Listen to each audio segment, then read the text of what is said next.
दोनों देश के कई बड़े एयरपोर्ट्स के टैरिफ और यूजर फीस निर्धारण की प्रक्रिया चल रही है, लेकिन एयरपोर्ट जिन पैसेंजर सुविधाओं का वादा करते हैं, क्या उन्हें पूरा भी करते हैं? अब एयरपोर्ट टैरिफ रेगुलेटर एरा नए गाइडलाइंस तैयार कर रहा है, जिसके तहत जो नई टैरिफ है सिर्फ एयरपोर्ट्स की विस्तार योजनाओं पर ही नहीं बल्कि उनके परफॉर्मेंस और पैसेंजर फैसिलिटीज पर भी आधारित होंगे। डिटेल्स लेते हैं रोहन सिंह से। तो रोहन, बताएं किस तरह से नए स्टैंडर्ड बनाए जा सकते हैं?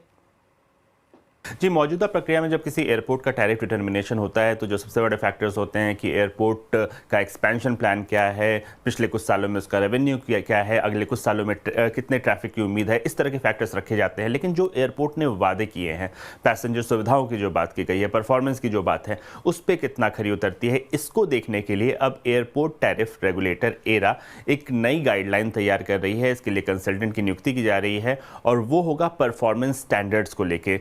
एयरपोर्ट्स के लिए परफॉर्मेंस स्टैंडर्ड तय किए जाएंगे, नए स्टैंडर्ड्स बनाए जाएंगे, मौजूदा जो स्टैंडर्ड्स है उसका रिव्यू किया जाएगा, अगर मौजूदा किसी कानून में बदलाव की ज़रूरत पड़े तो उसे किया जाएगा और इसमें इंसेंटिव और डिसइंसेंटिव दोनों का प्रावधान होगा। अगर कोई एयरपोर्ट अच्छा परफॉर्म करती है या अच्छी सुविधाएं देती है, जितना उसने वादा किया था उससे बेहतर देती है, तो उसे इंसेंटिव दिया जा सकता है। सिमिलरली अगर कोई एयरपोर्ट है जो कि इन वादों पे खरा नहीं उतरती है तो उसे डिसइंसेंटिव देने का भी इसमें प्रस्ताव है। इसके लिए कंसल्टेंट पूरी प्रक्रिया तैयार करेगा और जो दुनिया के बड़े एयरपोर्ट्स हैं, अच्छे एयरपोर्ट्स हैं, वहाँ किस तरह के स्टैंडर्ड है, ग्लोबल मानक क्या है, इसको लेकर इन सब का स्टडी किया जाएगा और फिर नए स्टैंडर्ड्स तैयार किए जाएंगे। अगले कुछ सप्ताह में ये जो कंसल्टेंट है उसको नियुक्त किया जा सकता है और उसके बाद गाइडलाइन बनाने की जो प्रक्रिया है वो शुरू की जा सकती है।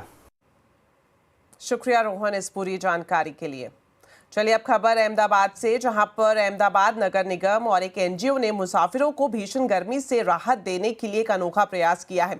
सीमित संसाधन से एक कूल बस स्टॉप बनाया गया है। तो कैसा है ये बस स्टॉप, बता रहे हैं संवाददाता केतन जोशी।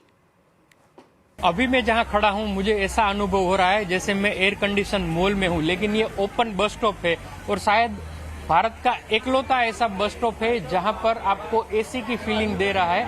आप देखिए कि यहाँ स्प्रिंकलर लगा हुआ है और अहमदाबाद की भीषण गर्मी में भी यहाँ पर 5 या 6 डिग्री तापमान है वो कम रहता है।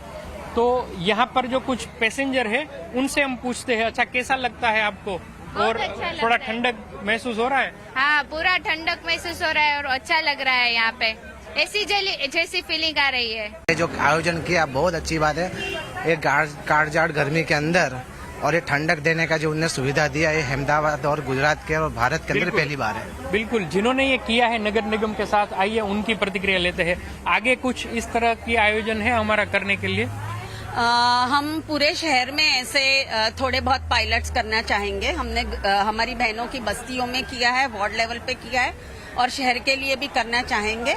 इसके लिए एएमसी और एएमटीएस ने हमको बहुत सहयोग दिया है और आगे ही ऐसा सहयोग हमारी शहर से हमको मिलता रहे, ऐसी आशा के साथ हम बीआरटीएस में भी ये आगे ले जाना चाहेंगे और कहीं जगहों पे ये जो गर्मी से बचने वाली प्रक्रियाएं को हम आगे ले जाना चाहेंगे। सूरज के प्रकोप को हम रोक नहीं सकते, लेकिन गर्मी को किस तरह से कम किया जाए, ये आयोजन बेहतरीन है। उम्मीद है कि सिर्फ अहमदाबाद में नहीं लेकिन आगे भी कई सारे शहरों में इस तरह के आयोजन हमें देखने को मिले। Ketan Joshi, Ahmedabad.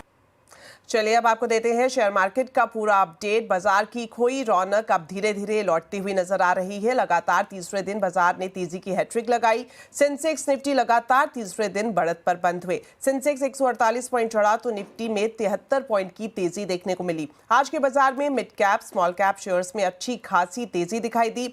Mid cap index की बात करें तो मिड कैप इंडेक्स में करीब 9 महीने की बड़ी इंट्राडे तेजी देखने को मिली। तो मार्केट की पूरी डिटेल्स अब ले लेते हैं कंचन से। तो कंचन, बताएं आज तेजी का दौर देखने को मिला, किन स्टॉक में रौनक थी और कहां सुस्ती?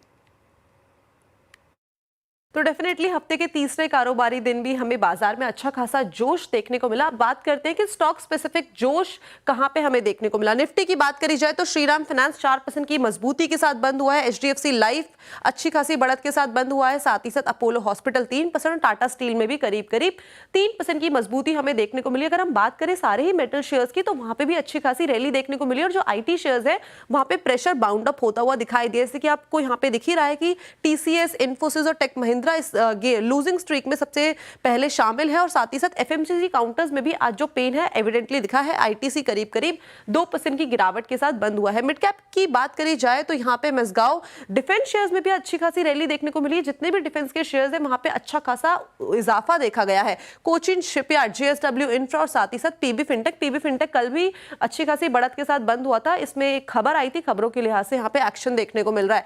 गिरने वालों में फिनिक्स मिल 3%, नायका 1.5%, परसिस्टेंट सिस्टम में 1% और साथ ही साथ कोलगेट में भी 1% की हमें कमजोरी देखने को मिली है।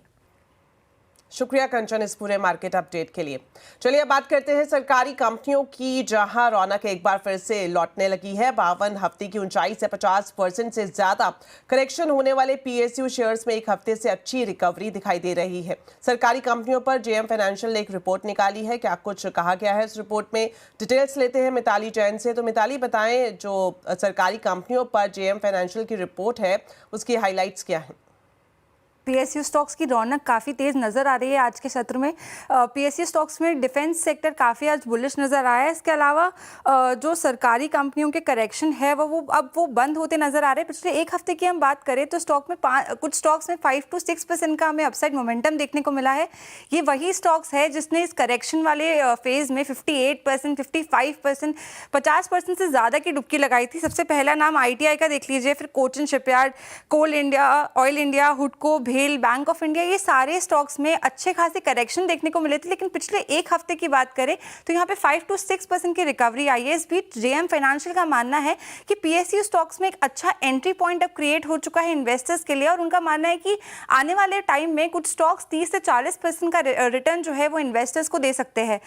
जो उन्होंने पिक्स सेलेक्ट किए थे उसमें सबसे पहला नाम है RECL का। यहाँ पे टारगेट प्राइस दिया है 600 रुपये का और अपसाइड पोटेंशियल 44% तक का नजर आ रहा है।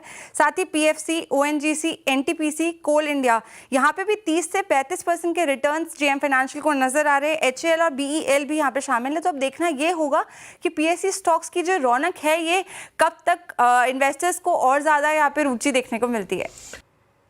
शुक्रिया मिताली इस पूरी जानकारी के लिए। चलिए